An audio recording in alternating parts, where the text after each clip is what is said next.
The old silver car swayed along the patchy highway. The driver, Elliot Granger, a young reporter from Chicago, leaned back in his seat, gripping the steering wheel tightly. Hundreds of miles on the road had left him weary, but more than just sleepiness weighed him down. A strange, creeping feeling stirred in his chest as he neared Harrow's End. Elliot had never imagined this trip would feel like an expedition into a forgotten land. At first, he had laughed when his boss mentioned a town that vanished every harvest season. It sounded like a tall tale, hardly believable. But now, with the withered cornfields stretching on either side of the road, yellow-brown leaves whistling in the wind, and a leaden-gray sky pressing down, he began to doubt himself. When Elliot arrived in town, a faded wooden sign welcomed him. Welcome to Harrow's End. Population 312. Yet the number 312 seemed overwritten, blurred like a stain of blood. He drove past the sign, frowning. Stopping at a dilapidated roadside inn, he received the key from a thin man with a hoarse voice and vacant eyes. No greeting, just a look that seemed to warn Elliot to stay silent. Inside his room, Elliot realized the utter isolation. No Wi-Fi, no cell signal, only the wind howling from the cracks. He opened his notebook, jotting down a few lines, deciding he would explore the town in the morning. But on the very first night, heavy footsteps echoed in the hallway. They didn't open doors, didn't speak, just paused silently outside his room. Elliot held his breath, and then the footsteps vanished into the darkness. He forced a laugh, convincing himself it was just a drunken guest. Yet a sense of unease clung to him. In his dream, Elliot saw empty houses, windows like wide open eyes, and a tall, thin figure wearing a straw hat standing motionless in the cornfield. Waking in a sweat, he realized that Harrow's End was not merely a place for investigation. Something was watching him, patient and unblinking. Now! A morning mist blanketed Harrow's End, draping the empty streets like a funeral shroud. Elliot walked through the town, his eyes catching faint traces of life. An abandoned grocery store, a cash register still holding a few boxes of cereal, a small house with forgotten children's toys, a bicycle leaning by the roadside, coated in rusty dust. Everything was there, but the owners had vanished. Inside the old library, the scent of damp paper filled his nostril. Elliot flipped through dusty newspapers, eyes glued to articles about families disappearing during harvest season or young people wandering into the fields, never to return. One article from 1897 made him shiver. A poor farmer left to die of thirst in the fields, his name printed in the paper, matching Elliot's own last name, Granger. He blinked, telling himself it was only coincidence. Yet the chill crawling down his spine refused to fade. Looking up, he saw a tall, thin figure wearing a straw hat in the field, reflected in the dusty window pane. Elliot rubbed his eyes, looked again. The figure was gone. Only his own pale face remained, blurred within the glass. Night fell, and the inn sank into silence. Heavy footsteps echoed along the hallway, just as they had on the first night. This time, Elliot didn't close the door. He cracked it open to peek. The hallway was empty, lit only by a flickering yellow bulb. The footsteps vanished, but the wind from the window at the far end carried a rustling sound, rhythmic, like invisible hands sweeping across dry leaves. Elliot stepped outside, moving toward the window, staring out into the field. The rows of corn swayed, and a tall, thin figure with a wide straw hat appeared. He raised his camera and snapped a photo. The flash lit the moment. In that brief burst of light, The figure's face emerged. No eyes, no nose, no mouth, just a solid, oppressive darkness. Looking closer, Elliot recognized trembling shapes within the shadow, faint as if written in smoke. Granger Doughty. His heart froze. The whole town, the harvest season, the family curse. It seemed to have recognized him. No. The second day in Harrow's End began with a thin layer of mist shrouding the town, blurring the empty streets. Elliot stepped out of the inn, a hollow feeling wrapping around him like a heavy cloak. No one was in sight, yet everything bore traces of life. Slightly open windows, scattered children's toys, dusty bicycles resting by the roadside. He made his way to the old library once more. Inside, the shelves were thick with dust, yellowed papers stacked high to the ceiling. Elliot rifled through the records, hands trembling as he turned pages brittle as ash, eyes fixed on names marked with a single chilling word: missing. Hundreds, thousands of names spanning generations, like cracks in time swallowing whole families. Elliot paused over an old 1897 newspaper article. A poor farmer had died in the harvest fields, mouth still clinging to dry earth, eyes wide open, and the man's surname matched his own, Granger. A shiver ran down Elliot's spine. Past and present seemed to merge, as if these pages had been waiting for him to open them. When he looked back toward the window, his eyes caught a faint figure in the field. Tall, thin, wearing a wide-brimmed straw hat, standing motionless among the rows of corn. He held his breath. The figure vanished the moment he rubbed his eyes, yet the feeling of being watched remained, heavy and oppressive. That night, the inn sank into thick silence. The footsteps returned along the hallway, heavy, steady. This time, Elliot no longer felt the instinctive fear. He opened the door, eyes scanning the empty corridor. Only the flickering light and the gust of wind carried a rustling sound, rhythmic, like invisible hands sweeping over the dry leaves outside the window. Elliot moved to the window, staring out at the field. The corn swayed, and the tall, thin figure with the straw hat appeared. He raised his camera and clicked. The flash lit the moment, revealing a dense darkness within the figure, with no eyes, no nose, no mouth.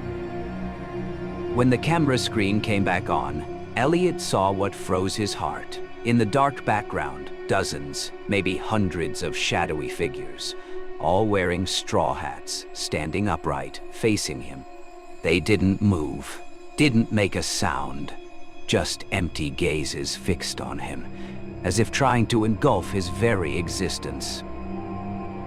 Elliot stepped back, heart pounding. One thing was clear: Harrow's End was not merely an abandoned town. It was a field of curses where lost souls lingered, waiting. And he, Granger, had walked straight into its inescapable spiral. The early morning mist still shrouded Harrow's End as Elliot left the inn, his eyes dark-rimmed and his body weary. He gripped his notebook and pen like the only lifeline he had, walking toward the old town hall, a low building with crumbling brick walls, moss-covered roof tiles, and wooden doors creaking as he pushed them open. Inside, dust hung thick in the air, sunlight filtering through grimy window panes. File shelves were stacked high, many books nearly rotted away. Elliot groped through them like a man seeking lost memories, hands trembling as he turned each brittle page. A 19th century land registry book made him freeze. One name stood out: Nathaniel Granger, the owner of a large tract of land in Harrow's End in 1897. A note beside it read, "Sold to associates, disappeared with family."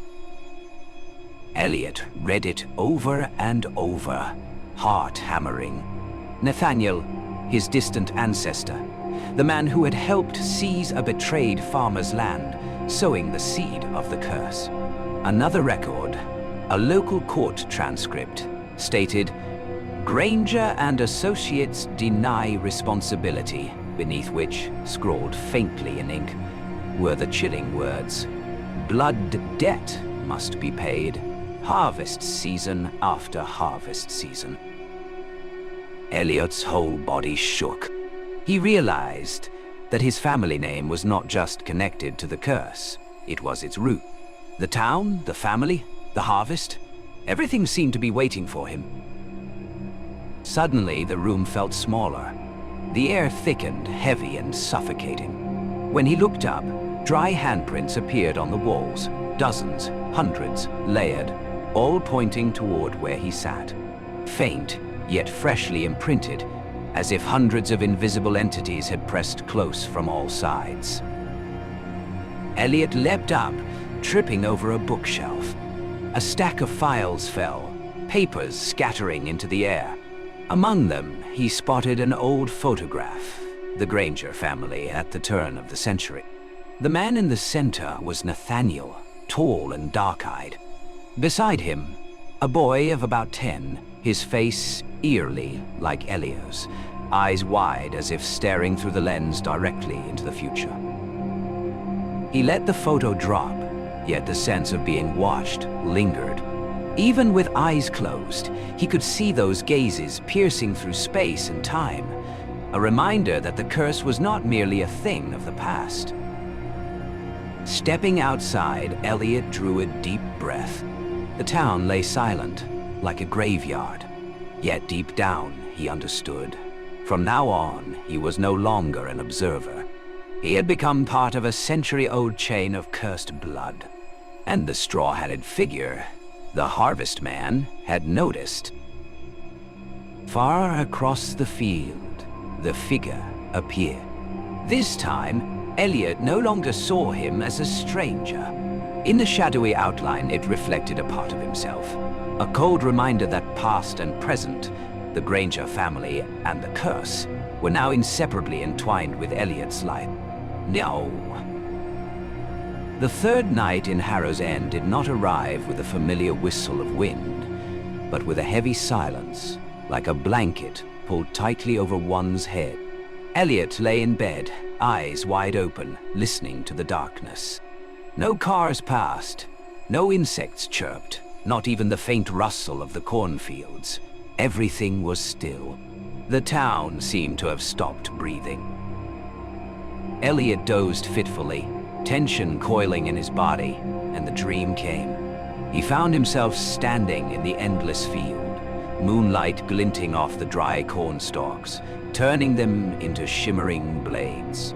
In the distance, a figure approached, Harvest Man. Slow, deliberate, the scythe in his hand cutting through the darkness. With each step he took, the rows of corn behind him silently collapsed, as if harvested clean. Elliot tried to turn and run, but his feet were rooted to the ground, heavy as stone. The face of Harvest Man, the same inky darkness he had seen in the photograph, absorbed the moonlight, swallowing even the air around it. Within that darkness, countless other faces appeared, old and young, all wearing straw hats, their eyes hollow, mouths whispering endlessly. He jolted awake, drenched in sweat. The clock read 3 a.m. The room was icy, but what made Elliot shiver most was the smell, the scent of dry earth and rotting straw, thick as if the entire field had been dumped inside his room. Sitting up, he turned on the light and looked around. The bedspread was coated in pale brown dust, crumbled earth mixed with dry corn fibers. He checked his camera, but the screen was pitch black, even though the battery was full. When the flash briefly lit the room, he caught his reflection. Yet his eyes were empty, dark hollows gouged out of his face. The next day, Elliot wandered the town. Strange signs appeared everywhere. On brick walls, scrawled words, "It's harvest time." Clotheslines swayed in the wind, though no one lived there. The clatter of horse hooves echoed along the roadside, yet the street was empty, as if the sound came from a time long past. That evening, returning to the inn, the clerk remained silent, eyes vacant as he handed over the key. Elliot noticed his hands trembling slightly, as if holding something unbearably heavy. Sleep was impossible.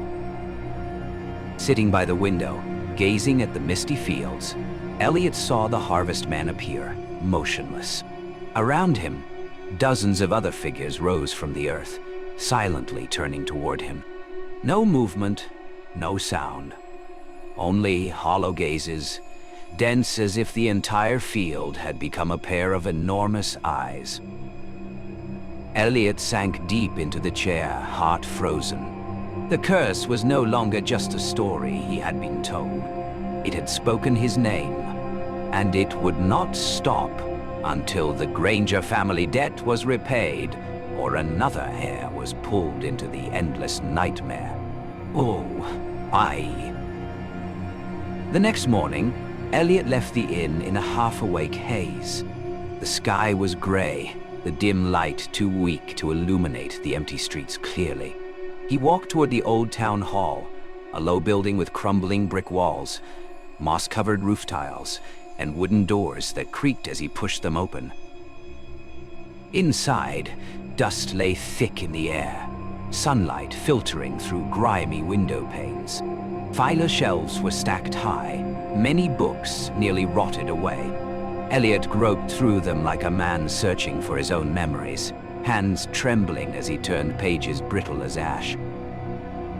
A 19th century land registry book made him freeze. One name stood out clearly: Nathaniel Granger, the owner of a large tract of land in Harrow's End in 1897. A note beside it read, "Sold to associates, disappeared with family." Elliot read it again and again, heart pounding. Nathaniel, his distant ancestor, the man who had helped seize a betrayed farmer's land, sowing the seed of the curse. He opened another file, a local court transcript, the handwriting shaky. Granger and associates deny responsibility. Below, another scrawl in faded ink. Blood debt must be paid. Harvest season after harvest season. Elliot collapsed into a dusty wooden chair, body trembling. He realized clearly, the Granger family was not merely linked to the curse, they were its root. The town had decayed along the cracks left by their ancestors. Suddenly, the room seemed to shrink. The air thickened, heavy and suffocating. When he looked up, dozens, even hundreds of dry handprints appeared on the walls, layered one atop the other, all pointing toward where he sat. Faint, yet unmistakably fresh, as if an invisible crowd had pressed close from all directions. Elliot leapt up, falling against a bookshelf. Files scattered across the floor. Among the papers, he spotted an old photograph. The Granger family from the turn of the century. The man standing in the center was Nathaniel, dark-eyed. Beside him, a boy of about 10, face strikingly similar to Elio's, eyes wide, staring through the lens as if looking straight into the future. He let the photo drop, yet the sense of being watched lingered. Even with eyes closed, he could see those gazes, piercing through space and time, reminding him that the curse was not merely a thing of the past. Stepping outside the building, Elliot drew a deep breath. The town lay silent, like a graveyard. Yet deep inside, he knew, from now on, he was no longer an observer. He had become a link in the chain of cursed blood spanning over a century. Far across the field, the straw-hatted figure appeared again. This time, Elliot recognized him no longer as a stranger. Within the shadowy outline, he reflected a part of Elliot himself.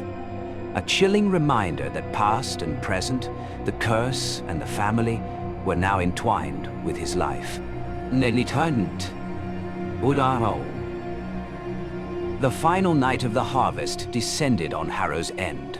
Elliot sat in his room, the desk lamp casting a pale yellow light on his hollowed face. His eyelids felt unbearably heavy, yet he dared not close them. Outside, the wind shifted, no longer slipping quietly through the cracks, but blowing in relentless gusts, as if a crowd of invisible bodies breathed in unison. Suddenly, everything stopped. Silence so absolute that Elliot could hear the pounding of his own heart. The world seemed frozen in place. He stood and stepped into the hallway.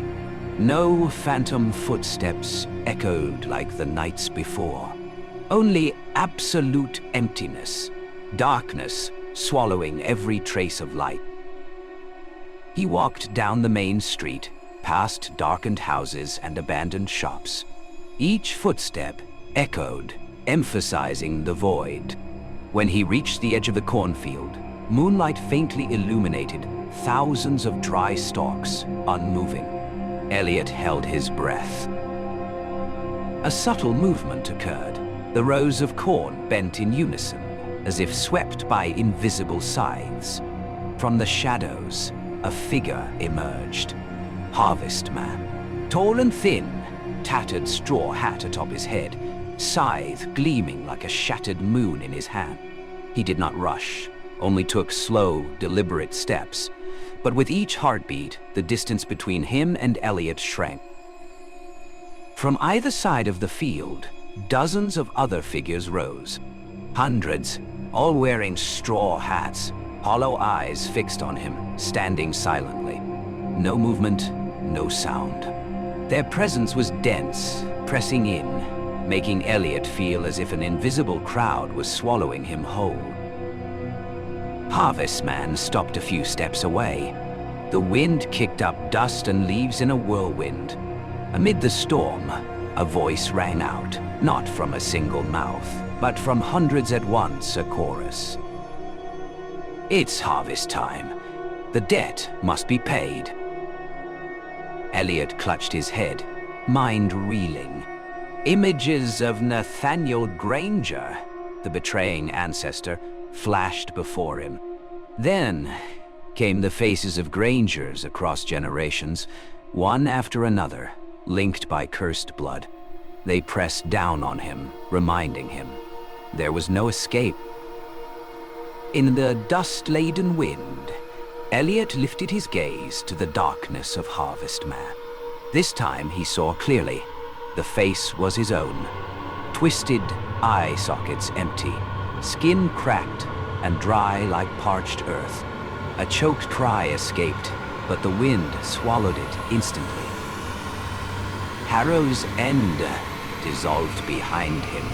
Every house, every street fading like smoke.